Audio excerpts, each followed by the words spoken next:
തകഴി ശിവശങ്കരപിള്ളയുടെ തോട്ടിയുടെ മകൻ എന്ന പുസ്തകത്തെക്കുറിച്ച് തുടങ്ങാമെന്ന് കരുതുന്നു. എന്താണ് തകഴി ശിവശങ്കരപിള്ളയെ കൊണ്ടുള്ള പ്രയോജനം? തകഴി ശിവശങ്കരപിള്ള എന്ന എഴുത്തുകാരനെ കൊണ്ട് നമുക്ക് ഇന്നുള്ള പ്രയോജനം എന്താണ് എന്നുള്ളൊരു ചോദ്യമുണ്ട്. കാരണം അദ്ദേഹം 30കളിലും 40കളിലും 50കളിലും ഒക്കെ സജീവമായി എഴുതിയിരുന്ന ഒരാളാണ്. 1999 അദ്ദേഹം മരിക്കുന്നതെങ്കിലും അദ്ദേഹത്തിൻ്റെ വളരെ പ്രഖ്യാതമായ കൃതികൾ ഈ കാലത്താണ് ഉണ്ടാകുന്നത്. അപ്പോൾ ഇത്രയും കാലത്തിന് ശേഷം എന്തുകൊണ്ട് വീണ്ടും തോട്ടിയുടെ മകൻ എന്നൊരു ചോദ്യം വരുന്നുണ്ട്. ചില പുസ്തകങ്ങൾ വായിക്കുമ്പോൾ സമകാലികമായ ചില കാര്യങ്ങൾ അതിൽ ഉൾപ്പെട്ടിട്ടുണ്ട് എന്ന് നമുക്ക് തോന്നിപ്പോകും.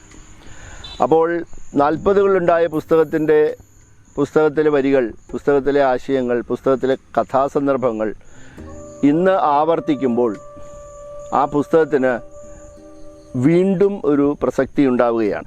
40കളിൽ എഴുതുന്ന ഈ കഥ, തോട്ടിയുടെ മകൻ എന്നുള്ള കഥ, മലയാള സാഹിത്യത്തിലെ പുതിയ ഒരു വഴിത്തിരിവിന് കാരണമായി എന്ന് പറയാം. എന്താണ് വഴിത്തിരിവ് എന്ന് വെച്ചാൽ, സമൂഹത്തിന് പുറത്ത് നിൽക്കുന്നവരെ സാഹിത്യത്തിൻ്റെ പൂമുഖത്തേക്ക് കൊണ്ടുവരുന്ന ഒരു രീതി പ്രബലമാകുന്നത് ഇത്തരം കൃതികളിലൂടെയാണ്. അതുവരെ രാജാവിനും ഉയർന്നവർക്കും മാത്രം സ്ഥാനമുണ്ടാകുന്ന സാഹിത്യത്തിൽ തോട്ടിക്കും മുക്കുവനും പറയനും പുലയനുമൊക്കെ സ്ഥാനം വരുന്നത് തകഴിയുടെ ഒക്കെ കാലത്താണ്. ആ കാലം കേരളത്തിൻ്റെയും ഇന്ത്യയുടെയും ലോകത്തിൻ്റെ തന്നെയും ഏറ്റവും കലുഷമായ കാലം കൂടിയാണ്. ലോകമഹായുദ്ധങ്ങൾ, ഇന്ത്യ പോലുള്ള രാജ്യങ്ങളിലുള്ള സ്വാതന്ത്ര്യ സമര പ്രസ്ഥാനങ്ങൾ, പിന്നീടുണ്ടാവുന്ന കർഷക തൊഴിലാളി പ്രസ്ഥാനങ്ങൾ, അതിൻ്റെ ആവേശം, ലോകമെമ്പാടുമുള്ള മർദ്ദക ഭരണകൂടങ്ങൾ ജനങ്ങൾക്ക് മേൽ അടിച്ചേൽപ്പിക്കുന്ന വലിയ ദുരിതങ്ങൾ, ഇത് മൂലമുണ്ടാകുന്ന കൊടിയ ദാരിദ്ര്യം, പട്ടിണി, അതിനോടനുബന്ധമായി ഉണ്ടാകുന്ന എല്ലാ സാമൂഹികമായ ദുരാചാരങ്ങളും കഷ്ടപ്പാടുകളും എല്ലാം നിറഞ്ഞ ഒരു ലോകത്താണ് തകഴിയെപ്പോലുള്ള, വൈക്കം മുഹമ്മദ് ബഷീറിനെ പോലുള്ള, കേശവദേവനെ പോലുള്ള എഴുത്തുകാർ മലയാളത്തിൽ സാഹിത്യം ആരംഭിക്കുന്നത്. തകഴിയെ സംബന്ധിച്ചിടത്തോളം തകഴി കുട്ടനാടിൽ ജനിച്ച ഒരു മനുഷ്യനാണ്. ആ ജീവിതത്തെക്കുറിച്ച് അദ്ദേഹം വളരെ കൃത്യമായിട്ട് പറയുന്നുണ്ട്. സംഭവ ബഹുലമായിരുന്നില്ല തൻ്റെ ജീവിതം എന്ന് പറയുന്നു. അങ്ങനെ സംഭവ ബഹുലമല്ലാത്ത ഒരു ജീവിതത്തിൽ നിന്ന് വളരെ സംഭവബഹുലമായ സാഹിത്യമുണ്ടാക്കിയെടുക്കുന്ന ഒരു രാസപ്രക്രിയയാണ് തകഴിയുടെ സാഹിത്യം എന്ന് നമുക്ക് ഒറ്റവാചകത്തിൽ പറയാം. തകഴിയെ രൂപപ്പെടുത്തിയ പല ഘടകങ്ങളുണ്ട്. അതിൽ ഒന്നാണ് തൻ്റെ നാട്, കുട്ടനാട്, ആലപ്പുഴയും പരിസരവും. തോട്ടിയുടെ മകൻ ആലപ്പുഴയിൽ നടക്കുന്ന കഥയാണ്. അദ്ദേഹത്തിൻ്റെ വളരെ വിഖ്യാതങ്ങളായ പല കഥകളും കുട്ടനാടിൻ്റെ പശ്ചാത്തലത്തിൽ എഴുതിയിട്ടുള്ള കഥകളാണ്. അദ്ദേഹത്തെ രൂപീകരിച്ച ഒന്നാമത്തെ ഘടകം തൻ്റെ ഗ്രാമമാണ്. രണ്ടാമത്തേത് അന്നത്തെ പ്രധാനപ്പെട്ട സാമൂഹിക, സാഹിത്യ, രാഷ്ട്രീയ പ്രസ്ഥാനങ്ങൾ, പ്രധാനമായും ഇടതുപക്ഷത്തിൻ്റെ ആശയങ്ങൾ ഉൾക്കൊണ്ടുള്ള പുരോഗമന സാഹിത്യ പ്രസ്ഥാനമൊക്കെ തകഴിയെ കൃത്യമായി സ്വാധീനിച്ചിട്ടുണ്ട്. അദ്ദേഹത്തിൻ്റെ എഴുത്തിലൂടെ മനസ്സിലാവും. മറ്റൊരാൾ കേരളത്തിലെ ഏറ്റവും പ്രധാനപ്പെട്ട ഒരു ചിന്തകനായ കേസരി ബാലകൃഷ്ണപിള്ളയാണ്. ആ മനുഷ്യനില്ലെങ്കിൽ ഞാനൊരു കഥാകൃത്താവുമായിരുന്നില്ല എന്ന് തകഴി തന്നെ ഒരിടത്ത് പറയുന്നുണ്ട്. അപ്പോൾ ഇങ്ങനെ വിവിധങ്ങളായ സ്വാധീനങ്ങളുടെയും തൻ്റേതായ വിശ്വാസങ്ങളുടെയും പിൻബലത്തിലാണ് തകഴി അല്ലെങ്കിൽ ശിവശങ്കരപിള്ള, നമുക്കെല്ലാവർക്കും പരിചിതനായ തകഴി ശിവശങ്കരപിള്ളയാവുന്നു. തോട്ടിയുടെ മകൻ സമൂഹത്തിൻ്റെ പുറംപോക്കിലേക്ക് വലിച്ചെറിയപ്പെട്ട മനുഷ്യരുടെ കഥയാണ്. കഥ ഇങ്ങനെയാണ്. ഇശുക്കുമുത്തു എന്ന തോട്ടിക്ക് സുഖമില്ലാതാവുന്നു. കഴിഞ്ഞ 30 വർഷമായി അയാൾ തോട്ടിപ്പണി ചെയ്യുന്നു. കൂടിപ്പോയാൽ 6 ദിവസമാണ് അയാൾ ലീവ് എടുത്തിട്ടുള്ളത്. പക്ഷേ 2 ദിവസം ലീവ് ചോദിച്ചപ്പോൾ ഓവർസിയർ പറയുന്നത് ജോലി നഷ്ടപ്പെടും എന്നാണ്. അപ്പം അതുകൊണ്ട് തൻ്റെ മകനെ തന്നെ ഇശുക്കുമുത്തുവിൻ്റെ വലിയൊരു ആഗ്രഹം തൻ്റെ ചൂലും തൊട്ടിയും തൻ്റെ മകനെ ഏൽപ്പിക്കണം എന്നുള്ളതായിരുന്നു. അങ്ങനെ ഇശുക്കുമുത്തുവിൻ്റെ മകൻ ചുടലമുത്തു അച്ഛന് പകരം തോട്ടിയാവുന്നു.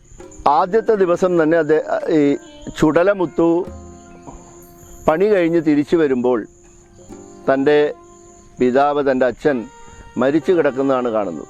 ഇശുക്കുമുത്ത് മരിച്ചത് 30 വർഷം ജോലി ചെയ്ത ഇശുക്കുമുത്തു മരിച്ചത് വെള്ളം കുടിക്കാതാണ്. കാരണം ചുടലമുത്തു പല സ്ഥലത്ത് അന്വേഷിച്ചിട്ട് ഒരു പാത്രം കഞ്ഞിവെള്ളം ആരും കൊടുത്തില്ല. ഒരാൾ കൂടിയാൽ എത്ര വയസ്സ് വരെ ജീവിക്കാം? ഇശുക്കുമുത്തിന് 40 വയസ്സായി എന്നറിഞ്ഞപ്പോൾ മറ്റെല്ലാവരും അത്ഭുതപ്പെടുന്നു. 40 വയസ്സ് കൂടിയ വയസ്സാണ് എന്നാണ് പറയുന്നത്. ചുടലമുത്തു പകരം തോട്ടിപ്പണിക്കാരനായപ്പോൾ ചുടലമുത്തുവിന് ചില തീരുമാനങ്ങൾ ഉണ്ടാവുന്നു. അച്ഛനെ പോലെയോ മറ്റുള്ള തോട്ടികളെ പോലെയോ ആവരുത്, കള്ളു കുടിക്കരുത്, പണം സമ്പാദിക്കണം എന്നുള്ള ആഗ്രഹങ്ങളുണ്ടാവുന്നു. എത്രയാണ് ശമ്പളം? ഒരു തോട്ടിക്ക് എത്രയാണ് ശമ്പളം? അത് ഓവർസിയർക്ക് മാത്രമേ അറിയുള്ളൂ. ഓവർസിയർക്ക് എല്ലാ മാസവും കൈക്കൂലിയും കൊടുക്കണം. സംഘടിക്കുക എന്നുള്ള ആശയം ചുടലമുത്തുവിലുണ്ടാകുന്നു. ചുടലമുത്ത് മറ്റുള്ളവരോടത് പറയുന്നു. അങ്ങനെ സംഘടനയുണ്ടായതിന് ശേഷം ചുടലമുത്തുവിന് വീണ്ടും വിചാരങ്ങൾ ഉണ്ടാവുന്നു. സംഘടന രൂപീകരണത്തിൽ ഉണ്ടായ പ്രസംഗമെല്ലാം യജമാനന്മാരെ എതിർക്കുന്ന പ്രസംഗങ്ങളായതുകൊണ്ട് ചുടലമുത്തു വളരെ വേഗം ആ സംഘടനയിൽ നിന്ന് പുറത്തേക്ക് പോവുകയാണ്. വളരെ മാതൃകാപരമായൊരു തൊഴിലാളി വർഗ പ്രതിനിധിയായിട്ടല്ല നമ്മൾ ചുടലമുത്തുവിനെ കാണുന്നത്. മറിച്ച് തൊഴിലാളി യൂണിയനെ ഒറ്റുകാരനായിട്ടാണ് കാണുന്നത്. തകഴി ഉള്ളതുപോലെ പറയുന്നുണ്ട് ഇതിൽ. ഇവിടെ വളരെ പ്രധാനപ്പെട്ട ഒരു കാര്യമുണ്ട്. പെട്ടെന്ന് തോട്ടിയുടെ കോളനിയിൽ വസൂരി വരുന്നു. വസൂരിയെ നമ്മൾ ഇന്ന് ജയിച്ചു കഴിഞ്ഞെങ്കിലും അന്ന് വസൂരി മരണത്തിൻ്റെ പര്യായമാണ്. ഓരോ തോട്ടിയുടെ വീട്ടിലും വസൂരി വരികയും പലരും മരിച്ചു വീഴുകയും ചെയ്യുമ്പോൾ ഇതിൻ്റെ ഉദ്യോഗസ്ഥന്മാർക്കും പഞ്ചായത്ത് പ്രസിഡന്റിനും ഓവർസിയർക്കുമൊക്കെ ലേശം സന്തോഷമാണ്. കാരണം 10-15 കൊല്ലം ജോലി ചെയ്തു കഴിഞ്ഞാൽ ഇവരെയൊക്കെ പിരിച്ചുവിടണം, വേറെ പുതിയ ആൾക്കാരെ കൊണ്ടുവരണം എന്നുള്ള അഭിപ്രായക്കാരാണ് ഇവരെല്ലാം. ഇങ്ങനെ ഒതുക്കിയിട്ട്, അത് വസൂരി കൊണ്ട് ഒതുക്കാം, അല്ലെങ്കിൽ മറ്റു പലതരത്തിൽ ഒതുക്കിയിട്ട് പുതിയ ആൾക്കാരെ കൊണ്ടുവരണം എന്ന് പറയുന്നുണ്ട്. നമ്മുടെ ഇന്നത്തെ ചില തൊഴിൽ നിയമങ്ങൾ അല്ലെങ്കിൽ തൊഴിലിടങ്ങളെ ഇത് ഓർമ്മിപ്പിക്കുന്നുണ്ട്. 60-70 കൊല്ലങ്ങൾക്ക് ശേഷം സെസ് മുതലായ സംവിധാനങ്ങൾ നമ്മുടെ തൊഴിലിടങ്ങളിൽ നടപ്പാക്കിയപ്പോൾ സാമ്പ്രദായികമായി വളരെ ഒരുപക്ഷെ നൂറ്റാണ്ടുകളോളം നിലനിൽക്കുന്ന തൊഴിൽ നിയമങ്ങളെല്ലാം ഇല്ലാതാവുകയും തൊഴിലിൻ്റെ സുരക്ഷ ഇല്ലാതാവുകയും തൊഴിലാളിക്ക് അവകാശങ്ങളില്ലാതാവുകയൊക്കെ ചെയ്യുന്ന ഒരു സ്ഥിതി ഇന്ന് സ്പെഷ്യൽ എക്കണോമിക് സോൺ എന്നറിയപ്പെടുന്ന പ്രത്യേക സാമ്പത്തിക മേഖലയിൽ നിലവിൽ വന്നു കഴിഞ്ഞു. വാസ്തവത്തിൽ ഈ സ്പെഷ്യൽ ഇക്കണോമിക് സോൺ തന്നെയല്ലേ 1940-കളിൽ എഴുതിയ തോട്ടിയുടെ മകൻ എന്ന പുസ്തകത്തിൽ നമ്മൾ കാണുന്നത് എന്നുള്ളതാണ് നമുക്ക് ആലോചിക്കേണ്ട ഒരു കാര്യം. അവിടെ തൊഴിൽ സുരക്ഷയൊന്നുമില്ല. തൊഴിൽ ദാതാക്കളുടെ ഔദാര്യത്തിന് വഴങ്ങിക്കൊടുത്തുകൊണ്ട് ജീവിക്കുക എന്നല്ലാതെ തോട്ടികൾക്ക് വേറെ നിവൃത്തിയൊന്നുമില്ല. ഇവരും മനുഷ്യരാണോ എന്നൊരു ചോദ്യം ഈ നോവലിൽ വരുന്നുണ്ട്. ഇവർ മനുഷ്യരോ? കൊള്ളാം എന്നാണ് ഉത്തരം. യൂണിയൻ പൊളിച്ച് പുറത്തേക്ക് വന്ന ചുടലമുത്തു തൻ്റെ യജമാനന്മാരുടെ വഴികളും രീതികളും പിന്തുടരുകയും തനിക്ക് കിട്ടുന്ന കൂലി മറ്റുള്ളവർക്ക് കടം കൊടുത്ത് പണക്കാരനാവുകയും ചെയ്യുന്നുണ്ട്. ഈ കിട്ടുന്ന പണമെല്ലാം ചുടലമുത്തു പഞ്ചായത്ത് പ്രസിഡന്റിനെ ഏൽപ്പിക്കുകയാണ് ചെയ്യുന്നത്, ഒരു വീടും പറമ്പും വാങ്ങാനായി. അതിനിടയിൽ ചുടലമുത്തുവിന് പ്രണയമുണ്ടാവുന്നു. പ്രണയം കല്യാണത്തിലെത്തുന്നു. കല്യാണം കഴിഞ്ഞ് ചുടലമുത്തു തൻ്റെ ജീവിത ലക്ഷ്യങ്ങളാണ് ഭാര്യയോട് പറയുന്നത്. അതിനായി മറ്റുള്ളവരെ, തൻ്റെ സഹജാതരെ പുറത്ത് നിർത്തുന്ന വളരെ കഠിനമായ മനോഭാവം പോലും ചുടലമുത്തുവിൻ്റേതായിട്ടുണ്ട്. അവർക്കൊരു കുട്ടിയുണ്ടാവുന്നു. അവിടെയാണ് ഏറ്റവും പ്രധാനപ്പെട്ട കാര്യങ്ങൾ സംഭവിക്കുന്നത്. കുട്ടിക്ക് ചുടലമുത്തു മോഹനൻ എന്ന് പേരിടുന്നു. അത്തരം പേരുകളിടാൻ തോട്ടികൾക്ക് ചരിത്രപരമായി അവകാശങ്ങളില്ല. ചുടലമുത്തു എന്നോ ഇശുക്കുമുത്തു എന്നോ അങ്ങനെയുള്ള പേരുകൾ മാത്രമേ തോട്ടികൾക്കുള്ളൂ. മോഹനൻ എന്ന് പേരിട്ടപ്പോൾ പലരും മുനുസ്വാമി എന്ന് പേരിടാം, പിച്ചാണ്ടി എന്ന് പേരിടാം. പക്ഷേ മോഹനൻ എന്ന് പേരിട്ടപ്പോൾ അതൊരു വലിയ പ്രശ്നമായി. എല്ലാവരും പരിഹസിക്കുകയും മോഹനനായാലും ആരായാലും തോട്ടിയുടെ മകൻ തോട്ടി തന്നെയല്ലേ എന്ന് പരിഹസിക്കുകയും ചെയ്യുന്നു. അങ്ങനെ തൻ്റെ മകനെ തൻ്റെ ജീവിതത്തിലേക്ക് കൊണ്ടുവരരുത് എന്ന് കരുതിയിട്ട് താൻ ആരാണ് എന്ന കാര്യം മറച്ചു പിടിച്ചുകൊണ്ടാണ് അച്ഛൻ്റെ വാത്സല്യങ്ങൾ പകരാതെയാണ് മോനെ വളർത്തുന്നത്. ഇത്തരത്തിലുള്ള വളരെ സങ്കീർണമായ ജീവിതമാണ് പിച്ചാണ്ടിയുടേത്. തൻ്റെ മകനെ അത്ര അടുപ്പിക്കാതെ, സ്നേഹം കൊടുക്കാതെ, അവനെ പഠിപ്പിച്ച് മറ്റൊരു ജീവിതത്തിലേക്ക് കൊണ്ടുപോകണമെന്ന ആഗ്രഹത്തോടു കൂടിയിട്ടാണ് ചുടലമുത്ത് വളർത്തുന്നത്. ഒടുവിൽ കോളറ ഒരുപാട് ആൾക്കാരെ കൊണ്ടുപോകുന്നു. മഹാരോഗങ്ങൾക്ക് ഔദാര്യങ്ങളോ കാരുണ്യങ്ങളോ ഇല്ല. ചുടലമുത്തുവും ഭാര്യയും അതുപോലെ നിരവധി പേര് കോളറയ്ക്ക് കീഴടങ്ങുന്നു. മോഹനൻ ഒറ്റയ്ക്കാകുന്നു.